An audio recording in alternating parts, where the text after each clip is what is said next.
تو عام روٹین میں نماز کے بعد ہم ایک مرتبہ دعا اس لیے مانگتے ہیں کہ لوگوں سے ایک مرتبہ مانگنے کا بھی ٹائم نہیں، سلام پھیرتے ہیں تو لوگ بھاگنا شروع ہو جاتے ہیں، اگر 3 مانگے تو پھر کیا بنے گا بھائی؟ تو اس لیے کم از کم جب آپ اپنی پڑھیں تو اس وقت تو کبھی نہ کبھی تو اس سنت کو ادا کر لیا کریں۔ کتنی بار دعا مانگنا سنت ہے؟ بولو صحیح، 3 بار۔ اچھا کمال نہیں ہو گیا؟ کبھی کبھی صرف ایک مرتبہ دعا مانگیں تو لوگ فتوے لے کے آ جاتے ہیں، کیوں مانگی، کتنے لکھی؟ کمال ہو گیا بھائی، کمال ہو گیا۔ اللہ کی بارگاہ کا سوالی بندہ بن رہا ہے، اللہ دینے والا، بندہ مانگنے والا، تو بیچ میں کیا لگتا ہے یار؟ ہیں یہ کیا طریقہ کار بھائی؟ کیوں مانگ رہے ہو، تو کیسے مانگ رہے ہو، تو کہاں لکھا ہے؟ قرآن میں لکھا ہے بھائی، قرآن میں لکھا ہے۔ کہاں لکھا ہے؟ بولو صحیح، قرآن میں لکھا ہے۔ اللہ تعالیٰ نے ارشاد فرمایا اجیب دعوت الداعی اذا دعان، اونچی آواز سے کہہ لو۔ اللہ تعالیٰ ارشاد فرماتا ہے میں دعا مانگنے والے کی دعا کو قبول فرماتا ہوں، وہ جب بھی مجھ سے دعا مانگے، جب بھی دعا مانگے، صبح مانگے، شام مانگے، دوپہر کو مانگے، دن کو مانگے، رات کو مانگے، جب بھی دعا مانگے گا اللہ دعا کرنے والے کی دعا کو قبول فرماتا ہے۔ ارے دعا مانگنے سے نہ روکنا، دعا کی مخالفت نہ کرنا۔ نبی کریم علیہ السلام نے ارشاد فرمایا الدعاء سلاح المؤمن، فرمایا دعا مومن کا ہتھیار ہے۔ کیا ہے بھائی؟ ہتھیار ہے۔ مومن کا کیا ہے؟ ہتھیار ہے۔ ایک لڑائی انڈیا سے، ایک لڑائی شیطان سے۔ بھائی انڈیا کے ساتھ لڑنے کے لیے کون سا ہتھیار چاہیے؟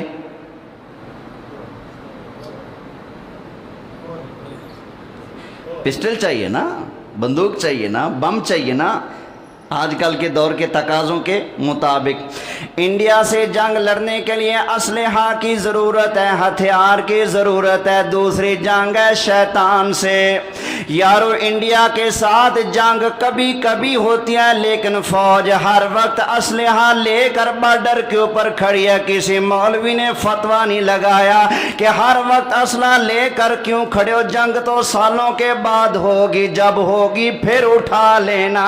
لیکن کمال ہے جو شیطان ہر وقت دشمن ہے، ہر منٹ میں دشمنی کرتا ہے، ہر ٹائم، ہر دن گھڑی، ہر شام، ہر صبح شیطان ہمارا دشمن ہے۔ اس دشمن کے مقابلے میں اللہ نے جو مسلمانوں کو دعا کا ہتھیار عطا فرمایا ہے، تو عقل مند مسلمان وہ یہ جو اپنا ہتھیار نہ پھینکے بلکہ ہر وقت دعا والا ہتھیار لے کر شیطان کے مقابلے کے لیے تیار رہے۔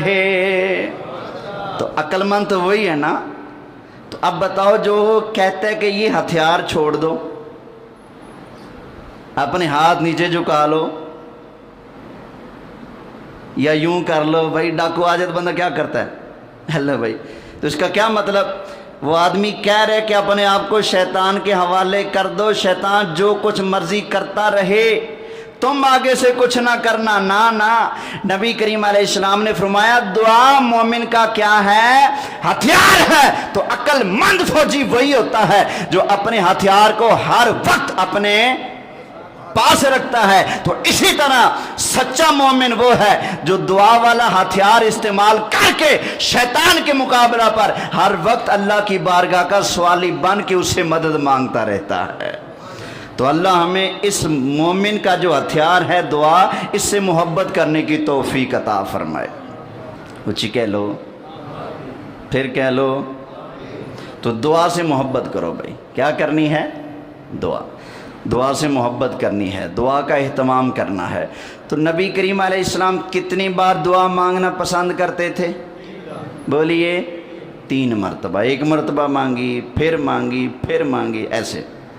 اچھا ایک اور، جب بھی دعا مانگیں تو کوشش کریں سب سے پہلے اپنے لیے دعا مانگیں۔ کس کے لیے؟ بولو اپنے لیے. دوسرا کوئی کہہ دینا کہ دعا کریں تو اس کا نمبر بعد میں.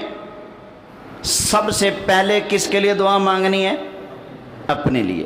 حدیث شریف میں صاف لکھا ہوا موجود ہے، جب بھی نبی کریم علیہ السلام دعا مانگتے تھے تو بدأ بنفسہ، حضور سب سے پہلے اپنے لیے دعا مانگتے تھے. کس کے لیے؟ اور قرآن میں بھی یہی ہے. اللہ کے نبیوں نے جو دعائیں مانگی ہیں وہ پڑھ کے دیکھیں. حضرت نوح علیہ السلام نے اللہ تعالیٰ کی بارگاہ میں دعا مانگی، رب اغفر لی ولوالدی ولمن دخل بیتی مؤمنا. یا اللہ میری بخش فرما، یا اللہ میرے والدین کی بخش فرما. یا اللہ جو مومن مسلمان میرے گھر میں پاؤں رکھ دے، میرے گھر میں داخل ہو جائے، یا اللہ تو اس مسلمان کی بھی بخش فرما دے. یہ کس نے دعا مانگی؟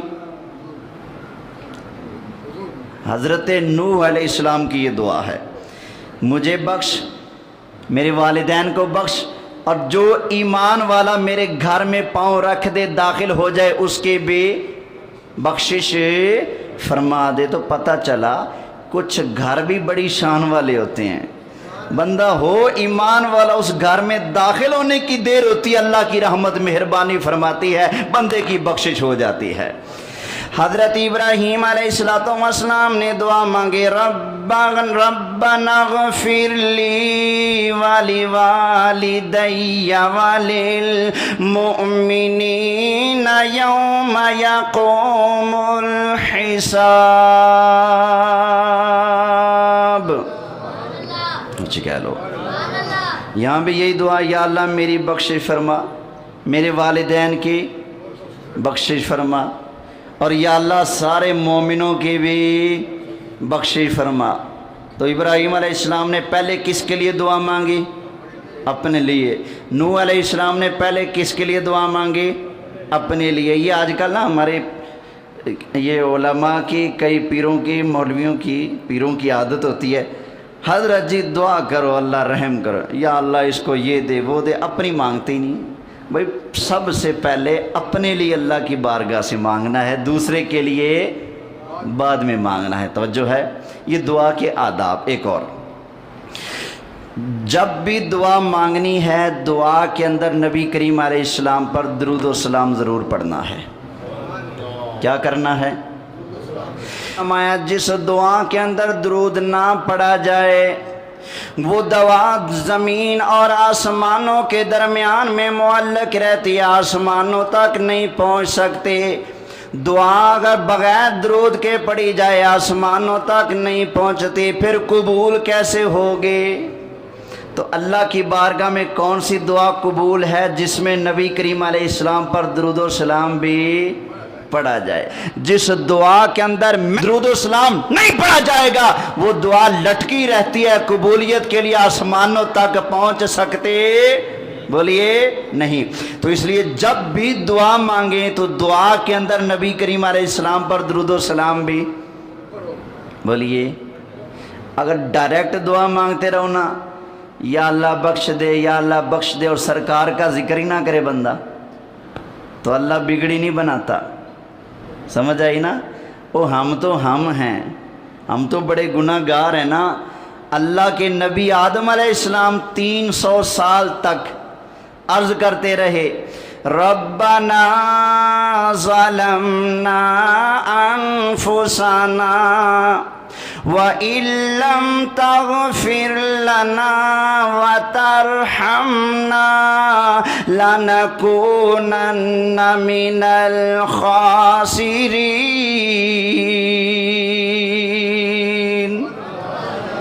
300 سال تک حضرت آدم علیہ السلام اللہ کی بارگاہ میں رو رو کر عرض کرتے رہے، یا اللہ بھول گیا ہوں معاف فرما دے.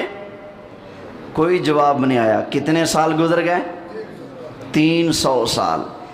300 سال کے بعد اب روایتیں مختلف ہیں. حضرت جبریل نے آ کر اذان پڑھی، تو جیسے حضور کا نام آیا تو آدم علیہ السلام کو یاد آ گیا کہ یہ نام تو بڑی شان والا ہے. ایک یہ روایت ہے.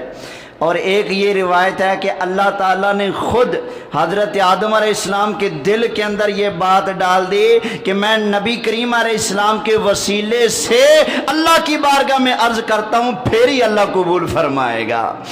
جب حضرت آدم علیہ السلام کے دل میں نبی کریم علیہ السلام کا خیال آیا تو ہمارے ابا جان حضرت آدم علیہ السلام نے اللہ تعالیٰ کی بارگاہ میں عرض کی، یا ربی بحق محمد الا غفرت لی، یا اللہ تجھے تیرے پیارے محبوب کا صدقہ میری توبہ کو قبول فرما. اللہ تعالیٰ نے ارشاد فرمایا، آدم پیارے من محمد، اے آدم پیارے بتاؤ تو صحیح تم نے نبی کریم علیہ السلام کو کیسے پہچانا؟ حضرت آدم علیہ السلام نے جواب دیا، یا اللہ جب تو نے مجھے پیدا فرمایا، میرے جسم کے اندر روح ڈالی گئی، میری آنکھیں کھلی، یا اللہ میں نے دیکھا سامنے تیرا عرش نظر آیا، یا اللہ عرش کے اوپر میں نے دیکھا فَإِذَا عَلَيْهِ مَكْتُوبٌ لَا إِلَهَ إِلَّا اللَّهُ مُحَمَّدٌ رَسُولُ اللَّهِ، یا اللہ میں نے دیکھا عرش کے ماتھے پر تیرے نام کے ساتھ تیرے محبوب کا نام لکھا ہوا ہے. تو یا اللہ میں اسی وقت سمجھ گیا تیری بارگاہ کے اندر جو نام سب سے پیارا ہے وہ وہی نام ہے جس کو تو نے اپنے نام کے ساتھ جوڑ کے لکھ دیا ہے. تو یا اللہ اس لیے مجھے پتا چل گیا کہ کائنات کے اندر تجھے سب سے پیارا اپنا محبوب لگتا ہے. تو یا اللہ اسی محبوب کا صدقہ میری دعا قبول فرما. اللہ تعالیٰ نے ارشاد فرمایا، آدم پیارے جاؤ، میں نے تمہاری توبہ کو قبول فرما لیا، میں نے تمہاری توبہ کو قبول فرما لیا. اور زرقانی شریف کے اندر روایت موجود ہے، نبی کریم علیہ السلام نے ارشاد فرمایا، اللہ تعالیٰ نے جواب دیا، اے آدم پیارے تم نے جس نام کے وسیلے سے دعا کی ہے نا، اے آدم یہ نام تو میں نے اتنی شان والا بنایا ہے، تم نے تو صرف اپنی توبہ کی قبولیت مانگی ہے.